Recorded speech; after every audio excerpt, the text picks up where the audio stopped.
Negative reviews don't come from withdrawing from representation.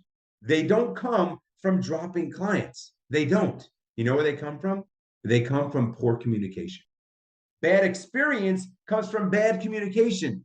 If you have the right person say the right thing, you could drop all of your clients and you'll still get positive reviews. Welcome to the Intake Playbook, the podcast where we transform your law firm's intake process into a secret weapon.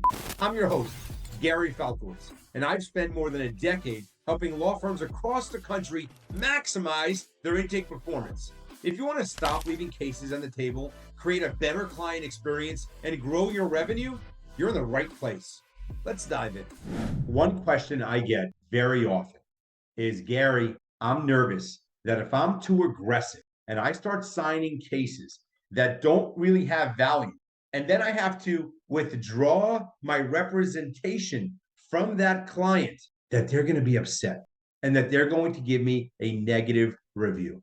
And that's why, Gary, I don't want to sign my maybe cases. I don't want to sign questionable cases. I want to investigate it before I sign it. Well, here's my response to you. Negative reviews don't come from withdrawing from representation. They don't come from dropping clients. They don't. You know where they come from? They come from poor communication.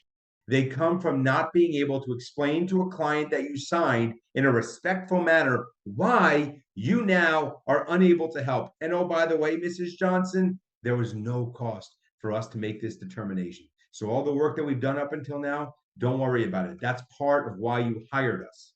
Guys, negative reviews come from a bad experience. Bad experience comes from bad communication. Bad experience doesn't come from being dropped. If you have the right person say the right thing, you could drop all of your clients and you'll still get positive reviews.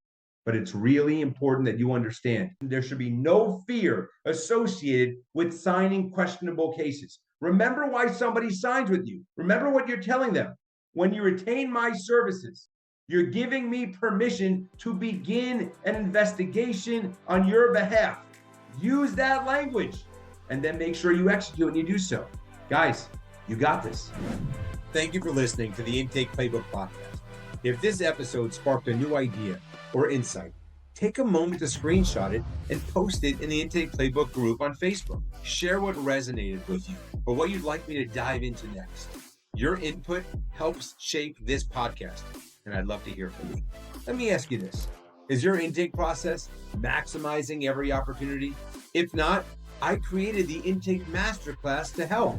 Inside, you'll get access to the tools and strategies I've used to help firms transform their intake process and turn missed opportunities into measurable wins. Plus, you'll join a network of professionals all focused on growing their firms. The ROI you'll see from refining your intake will speak for itself. Visit intakeplaybook.com today and start making every lead count. Thank you again for spending your time with me on the Intake Playbook Podcast. Remember, intake isn't just about systems.